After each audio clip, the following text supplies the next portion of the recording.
अच्छा मुस्कान, ये बताओ माँ कहाँ है?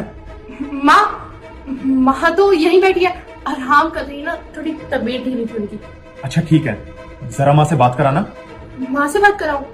अच्छा अभी कराती हूँ, 1 मिनट। सुन रहे बुढ़िया, तेरे ना बेटे का कॉल है, अगर तूने अपनी जबान खोली तो सुन ले, जबान काट दूंगी। और ये जलाना ना अभी ट्रेलर था, पूरी फिल्म दिखा दूंगी जिंदा जला के।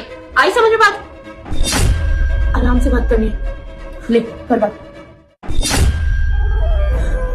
हेलो माँ तुम कैसी हो? मैं ठीक हूँ बेटा। हाँ गौरव, अरे माँ बिल्कुल ठीक है, मैं माँ का बहुत अच्छे से ख्याल रख रही हूँ। तुम टेंशन क्यों लेते हो? अरे तुम्हें इतने सारे काम है, तुम बॉर्डर पर हो, तुम अपने काम पर ध्यान करो। ठीक है भाई। सुन रहे बढ़िया, यहाँ खड़ी खड़ी तमाशा क्या देख रही है? घर में इतना सारा काम पड़ा है, कौन करेगा? तेरा बाप करेगा ऊपर से आके। चल जाके काम कर। अब मुझे और मेरे बॉयफ्रेंड को क्वालिटी टाइम स्पेंड करने दे। चल जाके झाड़ू लगा, चल निकल अब यहाँ से।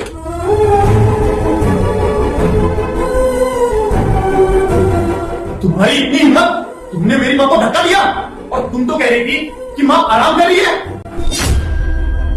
मैं शराब देती हूँ तेरी माँ मर जाएगी। अगर आपने वीडियो को लाइक और चैनल को सब्सक्राइब नहीं किया तो। बेटा तू आ गया ना, देख ये कितना जुल्म कर रही है मेरे ऊपर। गौरव प्लीज मेरी बात समझो, मैं तुम्हें सब कुछ एक्सप्लेन करती हूँ। जैसा तुम सोच रहे हो वैसा कुछ भी नहीं है। अरे मुस्कान, तुम तो बस रहने ही दो अब, और तुम क्या एक्सप्लेन करोगी? जो कुछ देखना था मैं अपनी आंखों से देख चुका हूँ। फोन पे तुम मुझे बोल रही हो कि माँ आराम कर रही है, और यहाँ मेरे पीठ पीछे तुम मेरी माँ को इतना दुख दे रही हो, इतना टॉर्चर कर रही हो। मुझे शर्म आ रही है तुम्हें अपनी बीवी बोलते हुए। और ये कौन है मेरे घर में? तुम्हारा आशिक? मैं तुम्हें कैसे समझाऊं सब कुछ? वैसे गौरव तुम तो महीने की आखिरी में आने वाले थे ना? तुमने बिल्कुल सही कहा मुस्कान, मैं तो 1 महीने बाद ही आने वाला था, और तुम इसी चीज का फायदा उठा के ही तो अपने इस आशिक के साथ मेरे घर में मेरी पीठ पीछे गुलछड़े उड़ा रही थी। और तुम्हें क्या लगा मुझे सच का कभी पता नहीं चलेगा? अरे सच कभी ना कभी सामने आ ही जाता है, और देखो आज भगवान की मर्जी, सच मेरे सामने आ गया है। मेरी माँ ने मुझे चिट्ठियां लिख लिख के सारी सच्चाई के बारे में बताया तुम्हारी। पहले तो चिट्ठियां पढ़ के मुझे विश्वास भी नहीं हुआ। मुझे लगा मेरी माँ को कोई गलत फहमी हुई है।